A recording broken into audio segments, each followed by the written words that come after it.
I'm Lisa Carter, and for 14 years, I've poured my heart into Blue Ridge Animal Clinic, nestled in the heart of Asheville, North Carolina. At 42, I'm the vet who knows every dog's bark and every cat's favorite scratching spot. This clinic isn't just my job, it's my home, built on the ashes of a promise I made when I was 16, watching my father waste away from cancer in a hospital bed. He was a carpenter, hands calloused from crafting homes, and he taught me that caring for others builds something lasting.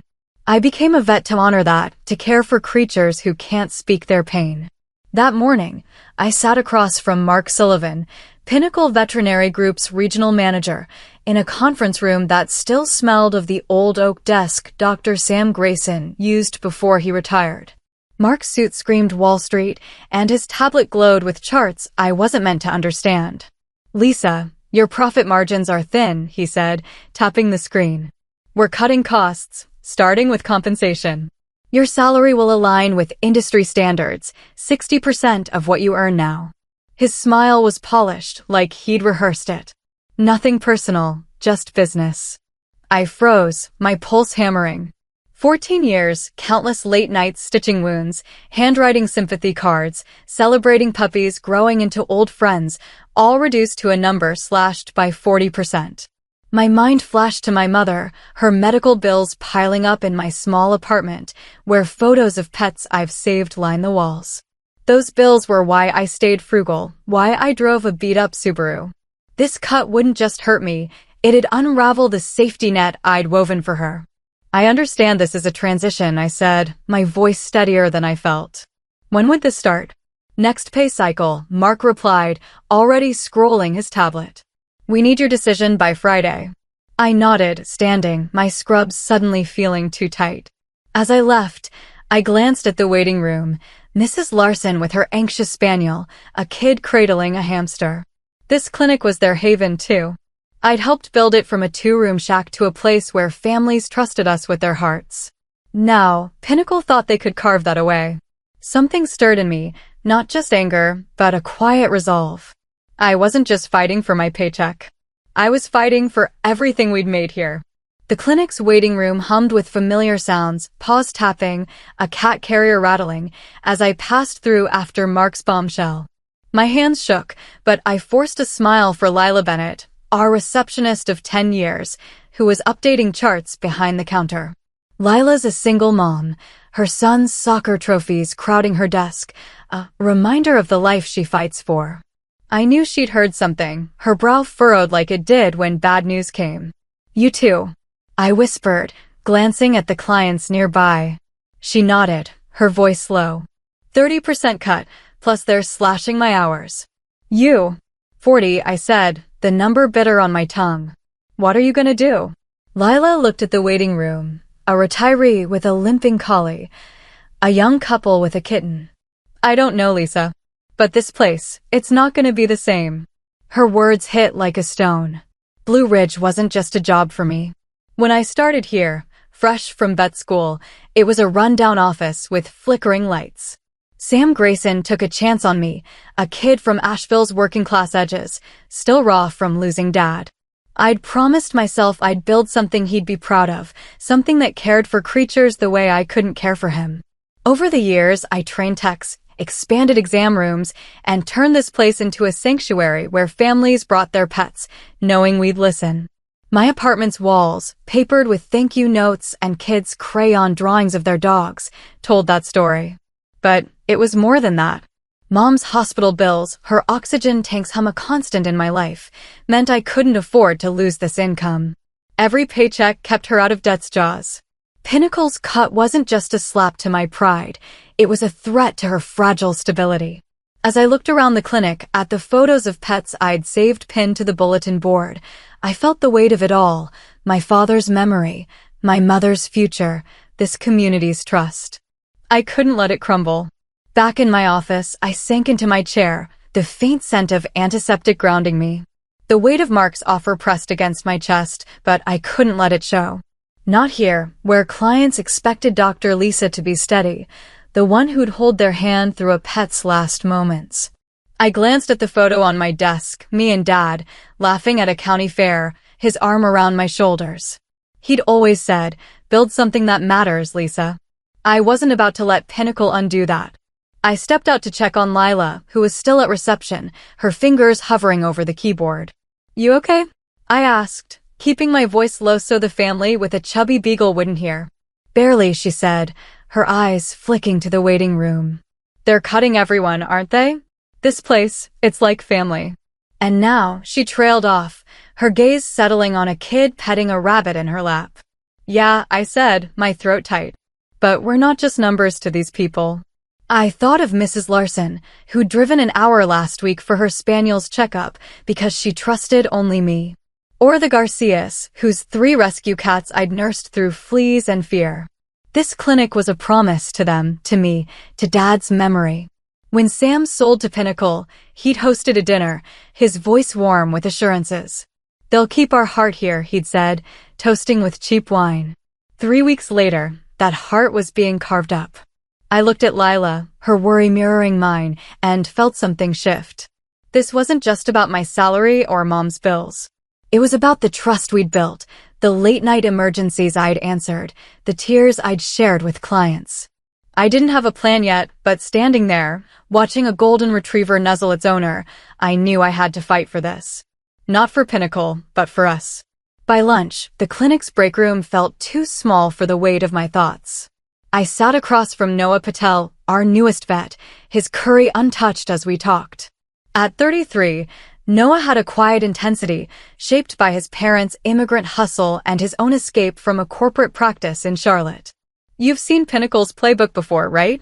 I asked, picking at my sandwich. He nodded, grim.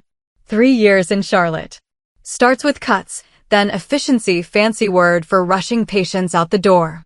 Next, they push you to sell add-ons. Dental cleanings, blood panels, you name it. "And the care?" I asked, though I knew the answer. "It's all numbers," he said, pushing his plate away. "Patients per hour, revenue per visit."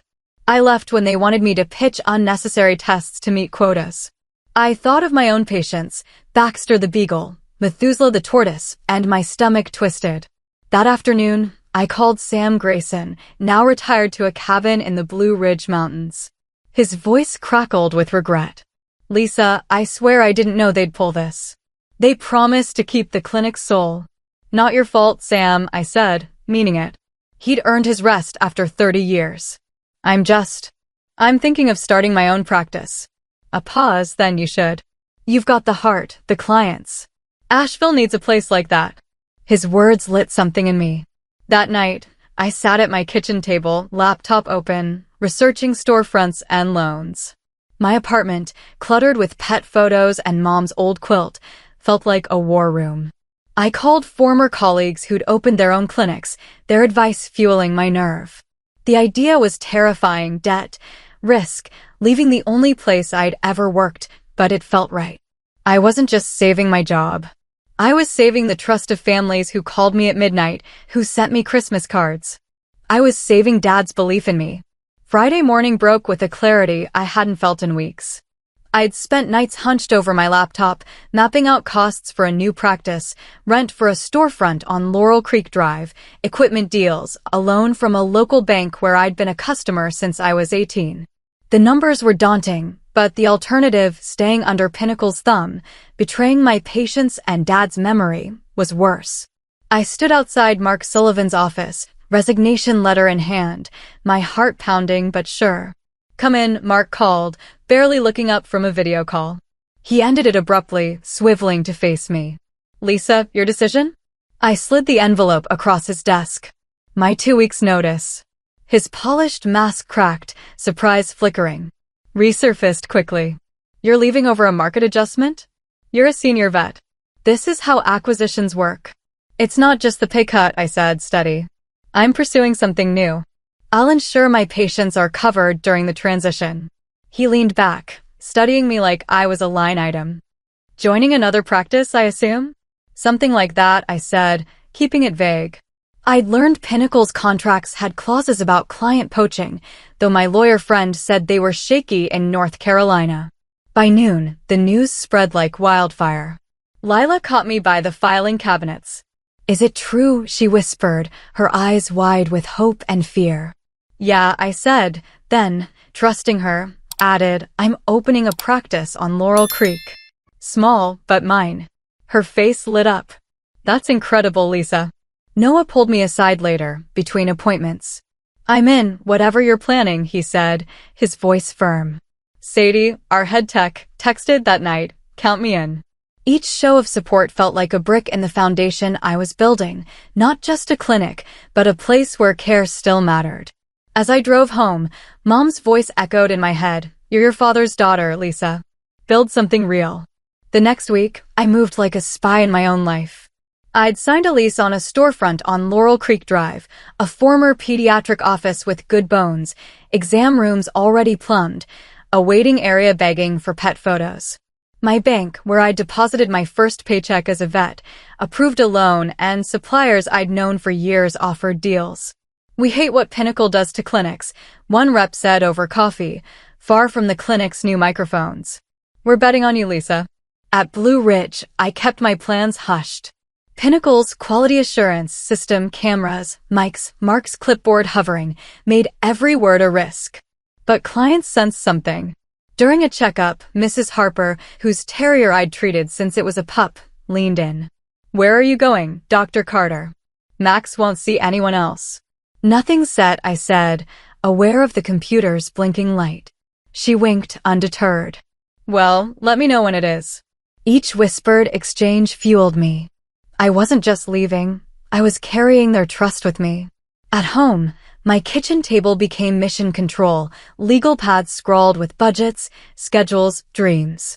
Mom, frail but fierce, watched me work one night. You're scared, aren't you? She asked, her oxygen tank hissing softly.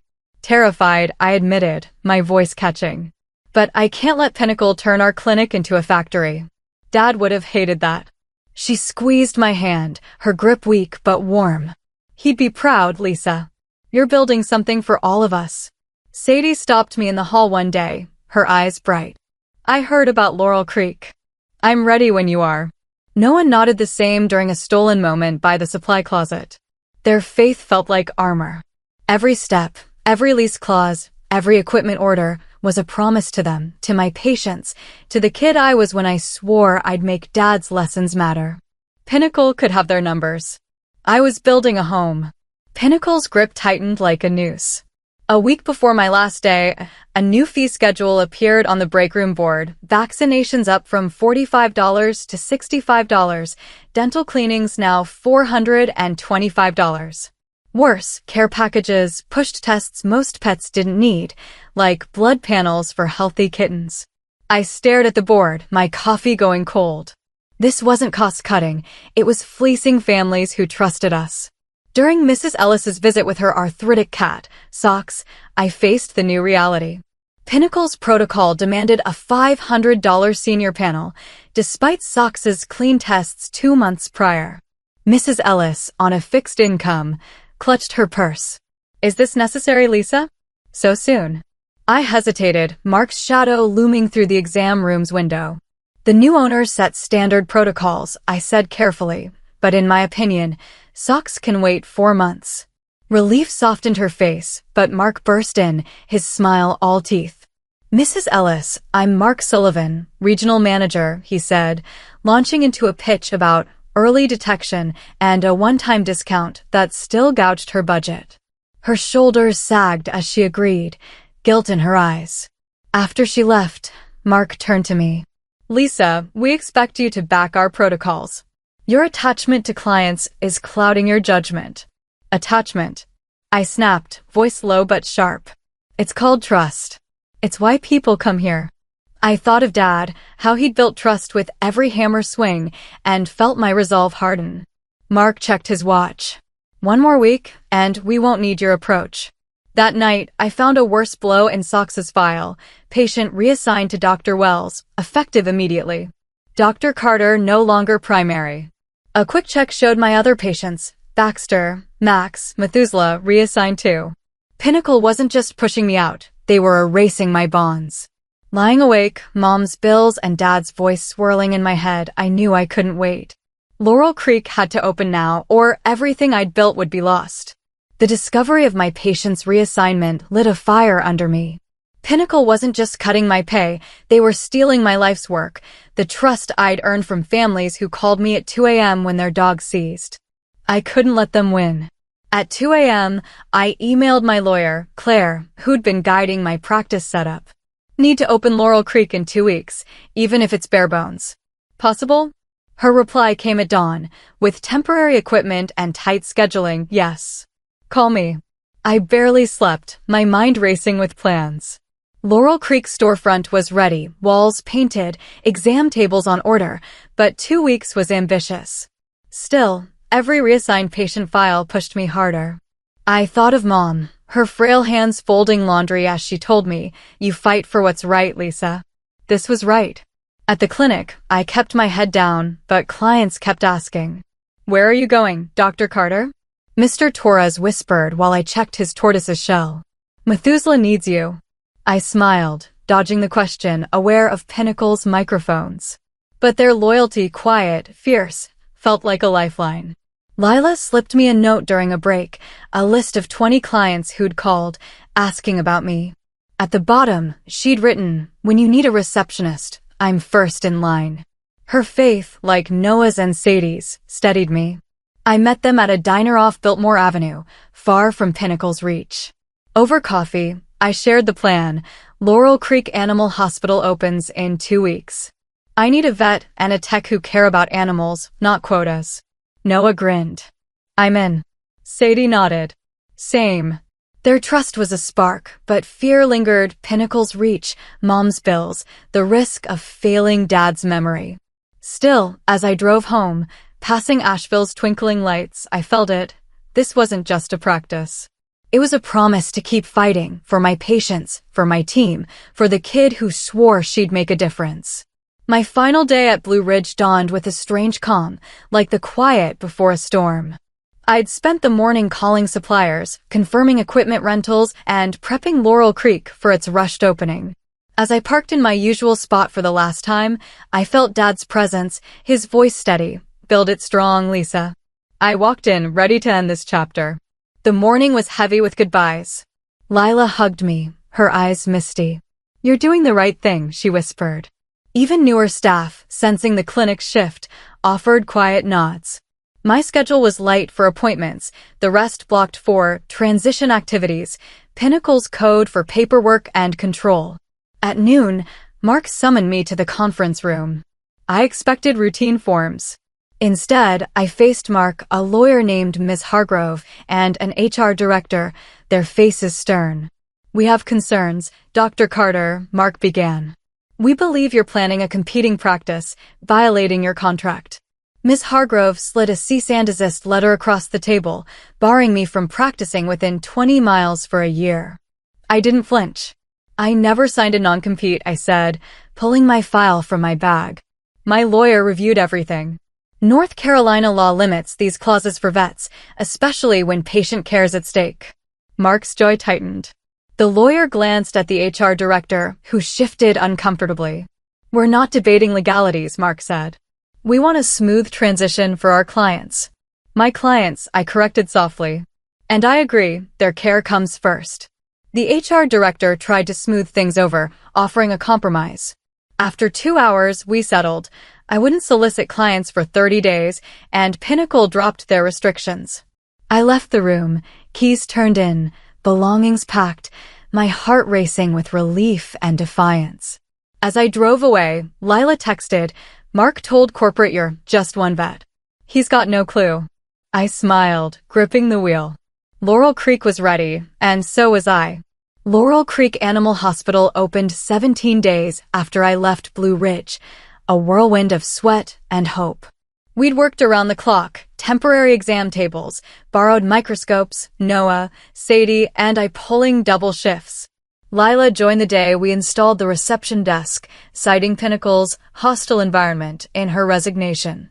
Our soft opening was meant for a few urgent cases, but at 8:45 a.m., I looked out the window and froze. A line of people and pets snaked across the parking lot, Mrs. Harper with Max, the Torres family with Methuselah, families I'd known for years. "Did you call all these people?" Noah asked, stunned. Just a few, I said, my voice catching. Lila grinned from the desk. Word spreads fast in Asheville. Clients poured in, their stories the same. They followed me, not Pinnacle's brand. Mrs. Ellis brought socks, along with cookies and a card. Saw it on the community Facebook page, she said. No one wanted to miss this. By lunch, we'd registered 70 pets. By closing, over 150. Kids gave me drawings, families brought pizza for the staff. Each gesture stitched my heart tighter to this place. A text came that night from a Blue Ridge colleague. Emergency meeting at Oakwood. Schedule's empty. I laughed, exhausted but alive. Within a month, Laurel Creek had 800 pets, 70% of Blue Ridge's clients, drawn by word of mouth and a local paper blurb. The pet groups are buzzing, one client said, her lab puppy squirming. Everyone knows you stood up to the corporate machine. 3 months in, Sam Grayson visited, his eyes bright as he toured the clinic. You built something real, Lisa, he said, voice thick. I should have sold to you. I hugged him, my throat tight. Later, an email from Mark arrived, requesting a meeting about Asheville's veterinary landscape. I typed back, Tuesday, 2 p.m. Nothing personal, just business. Standing in Laurel Creek, surrounded by wagging tails and purring friends, I felt Dad's pride. This wasn't revenge, it was home. To everyone who's followed this journey, thank you. You've walked with me through betrayal, fear, and triumph.